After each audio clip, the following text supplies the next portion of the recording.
Les enfants sont en vedette dans cette édition, à découvrir notamment des cours de langue des signes pour les tout-petits dans une crèche de Haute-Saône. Autre belle idée pour la jeunesse, des visites de lieux culturels durant l'été, exemple dans quelques minutes au musée de l'histoire de l'immigration à Paris. Mais pour commencer cette rencontre en toute décontraction entre des policiers et des adolescents dans la ville sensible de Trappes dans les Yvelines. Il faisait chaud.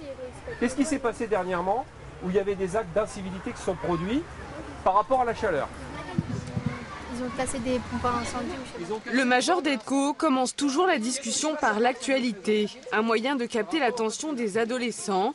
Aujourd'hui, ils vont aborder les contrôles d'identité ou encore les droits et les devoirs de chacun, des thèmes choisis avec ces jeunes âgés de 11 à 17 ans. C'est la période de la charnière, la puberté et l'adolescence. C'est là où il y a tous les changements, c'est là où on se cherche, c'est là où on va s'identifier. Il y a une recherche un peu de sensation, il y a une recherche d'interdit. Donc c'est là où ils sont les plus exposés à ce moment-là. Un échange informel, les pieds dans le sable, qui permet d'expliquer le travail des fonctionnaires de police. Un moyen aussi de toucher un autre public dans une période parfois propice au débordement. Après 30 minutes de discussion, les jeunes semblent satisfaits. J'ai toujours eu le même regard sur les policiers, je sais pas. Pour moi, ils ont toujours eu le même devoir, le même ordre, c'est de nous protéger, de faire respecter la loi, et voilà. Ça nous apprend les choses sur la citoyenneté, donc c'est plus facile à devenir plus citoyen. Certains ont déjà choisi de revenir aux prochaines rencontres avec la police. Pour les fonctionnaires, l'objectif de cette opération de prévention est d'apaiser les relations parfois difficiles avec les adolescents. Autre opération à destination de la jeunesse, elle est intitulée Les Portes du Temps et elle est organisée par le ministère de la Culture. L'objectif, permettre aux enfants issus des quartiers sensibles d'accéder aux lieux culturels tels que le musée de l'histoire de l'immigration à Paris.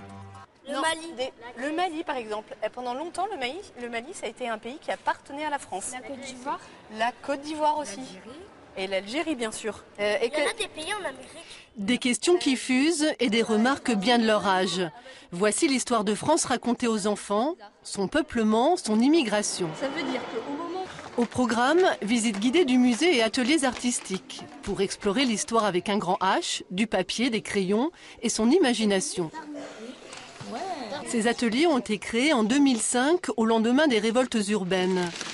Leur objectif, sensibiliser les enfants parfois éloignés des lieux de culture à leur patrimoine historique.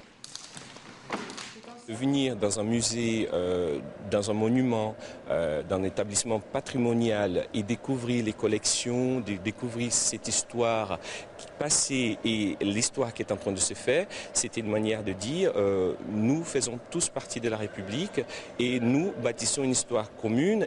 Donc Sundir Hassan, il a quitté son pays et à l'âge de 20 ans, il est venu immigrer en France. Ici, les enfants sont amenés à s'interroger sur le sens de l'immigration, ses apports, sa richesse, et à imaginer la figure de l'autre, de l'étranger, de celui qui vient d'ailleurs. Il a quitté Dakar pour venir en France. Son métier, c'est sculpteur. Il est triste d'avoir quitté sa famille, mais il est content de leur ramener un peu d'argent. Il avait ramené plein de souvenirs très précieux de son pays. Ce travail proposé aux enfants fait partie des missions du musée de l'immigration. Ça permet de donner des clés pour comprendre, au-delà de l'actualité, ce qui est en train de se passer en Méditerranée, dans des endroits comme Calais ou à Vintimille. On entend beaucoup de choses, mais on n'a pas forcément les éléments de recul qui permettent de mieux appréhender et de mieux comprendre ces réalités. À la fin de la visite, les enfants recevront une invitation pour revenir au musée en famille. En Île-de-France, 15 sites, musées ou châteaux font partie de l'opération Les Portes du Temps. Enfin, la langue des signes peut s'apprendre dès le plus jeune âge. Une crèche intercommunale de Haute-Saône l'enseigne aux tout petits depuis quelques mois et vous allez voir que c'est une réussite. Il est 9h et comme tous les matins, la journée à la crèche commence par des comptines accompagnées d'une gestuelle bien particulière.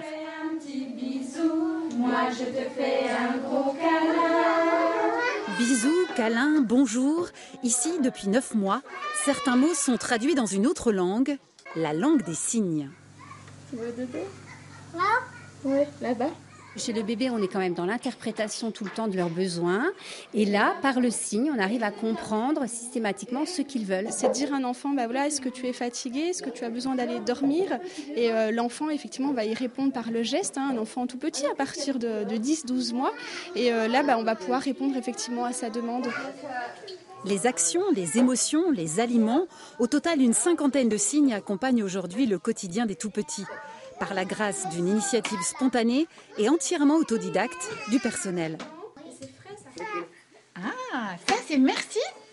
De l'eau, c'est comment de l'eau? De l'eau, tu sais. Que ça? Que ça? Comme ça, de l'eau, oui, exact. Ça c'est l'eau? Ça c'est maman? Et papa? Et papa? Papa c'est comme ça? Oui. Là, 2 fois? Ah, du côté des parents, cet apprentissage inattendu a suscité l'enthousiasme tout de suite et sans exception. Quel effet ça vous a fait quand on vous a dit on va lui apprendre la langue des signes? J'ai pensé que Camille avait un problème d'audition. Et puis en fait, très vite, j'ai compris l'initiative de la crèche, les bienfaits aussi de cette langue. Et puis tout de suite, j'ai acheté le livre Signe avec moi. Et on a potassé avec son papa tous les soirs pour apprendre quelques mots et pouvoir communiquer avec Camille. J'ai ma femme qui parle la langue des signes déjà et qui a beaucoup d'amis qui sont sourds-muets, malentendants. Donc je trouve ça très intéressant pour permettre aux petits aussi de communiquer avec plus de personnes en fait. Quand la langue des signes devient une langue pour tous, pour mieux se comprendre, pour mieux s'entendre.